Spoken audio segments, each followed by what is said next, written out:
First Man, starring Ryan Gosling as Neil Armstrong, first man on the moon, and Claire Foy as his wife. What's it like? Is it any good? Should you spend your money? Stick around and you'll find out. Okay, First Man. Yeah, it's alright. Not bad. It's quite interesting. It's quite well done. Reasonably exciting. Few, not exactly scary moments, but, you know, there's some good moments. Music's quite good. Quite well filmed. Script isn't bad. Ryan Gosling's okay. So, yeah, it's alright. If you're interested in Neil Armstrong, you're interested in films about the moon, go and see it. So, there you are. That ends the review. But not quite. There's a few issues that I have with the film. And I'll start with the first one. I used to be a personnel director in a previous life, and for my sins I used to do a bit of studying of motivation and vision and all that kind of blue sky thinking. Yes, bollocks isn't another word. And I remember a story we used to tell, or I heard, about vision and mission, that was it. And it was about Lyndon Johnson visiting NASA in Houston in about 65, 66, 67, something like that. And he's walking around the complex, accompanied by his security guards and various NASA bigwigs. And he comes across a fella who's a cleaner, and he's sweeping up in one of the corridors.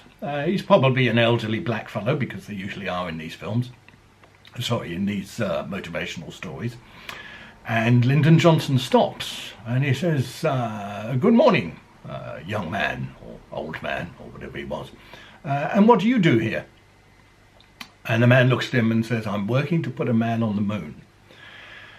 And the moral of that story, if you can't work it out, is that the mission to put a man on the moon was a mission that encompassed hundreds, thousands of people, all working together with a particular goal in mind to get somebody on the moon. It wasn't about one man, it wasn't about first man, it wasn't about an individual, it was about a team effort. And I get the feeling that Neil Armstrong knew this and was uneasy with the emphasis that was placed upon him as an individual. There's a saying that some people are born great, some people achieve greatness, and some people have greatness thrust upon them. Neil Armstrong, I feel, was somebody who had greatness thrust upon him. He was an Air Force pilot, he was on the Gemini program, then he was selected to join the Apollo program, and then he was selected to join the mission to the moon. But he was one of a number. He was one of a team. And the other two people who went to the moon with Neil Armstrong, Buzz Aldrin and Michael Collins. Buzz Aldrin appears in the film, and he appears as a rather unpleasant person. Now, Buzz Aldrin may well be a rather unpleasant person in real life, and as he's still alive, he may still be a rather unpleasant person.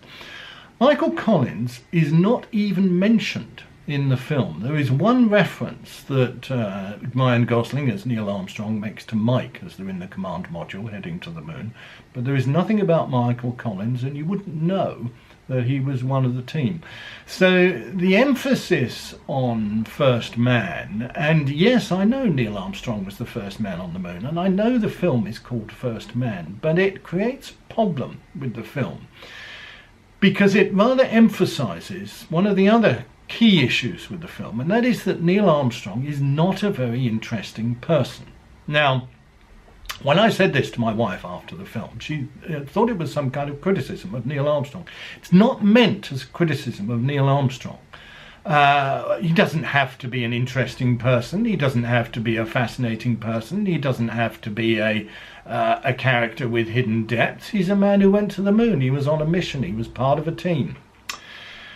But the film maybe knows this, and it attempts to give some tension, some excitement, some interest to what is a fairly dull character. And it does this in two ways, both of which I found a little problematic. The first is that Claire Foy plays Neil Armstrong's wife, and she acts Ryan Gosling off the screen. Now, it may well be that Neil Armstrong's wife was a far more interesting person than he was, or it may be that Claire Foy is simply a much better actress than Ryan Gosling is. But the film is as much about first woman, Claire Foy, Mrs. Armstrong, as it is about Neil Armstrong. And in many ways, one thinks that a film about Mrs. Armstrong would have been a rather more interesting film. The second way that the film tries to bring in some tension is to have a backstory about Armstrong and his wife's 2-year-old daughter, Karen, who died of a brain tumour. And so the film is partly shown in flashbacks with Armstrong and his wife sitting in a nice family picnic group with Karen while she was still alive. And this what do you call it, MacGuffin, and I dare say it's a true MacGuffin, is used to introduce an element of tension, an element of sadness, an element of tragedy into the film. And Armstrong, when he walks along upon the moon, takes a bracelet that belonged to his little daughter Karen, and he throws it into one of the craters where they've landed.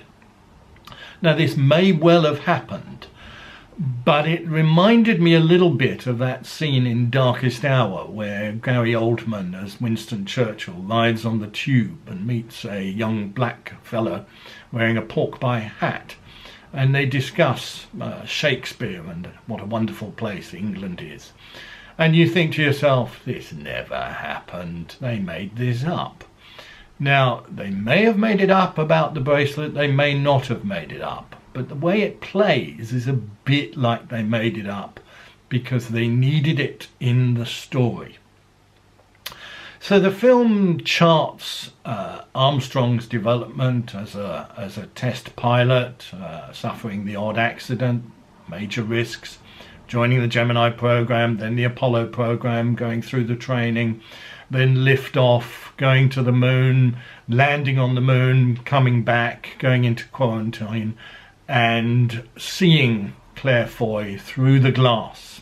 And there is not a word between them. And the heavy symbolism of this glass that has come between them and will stay between them because they did subsequently divorce, although not for some years afterwards. Now, the other main problem with the film, I suppose, is that it is inevitably compared to Apollo 13. Now, Apollo 13 is incomparably a better film, and Apollo 13 is very close to being a masterpiece, if not in fact a masterpiece, directed by Ron Howard. Now, you'll know the story of Apollo 13. Tom Hanks plays Jim Lovell, and Apollo 13 is a space mission that suffered a catastrophic problem, and they were only just saved. Now, I don't know whether Jim Lovell is a more interesting person in real life than Neil Armstrong, but I know that Tom Hanks, who is not always an actor that I particularly like, but in this film, he inhabits Jim Lovell's character in a way that is simply masterful.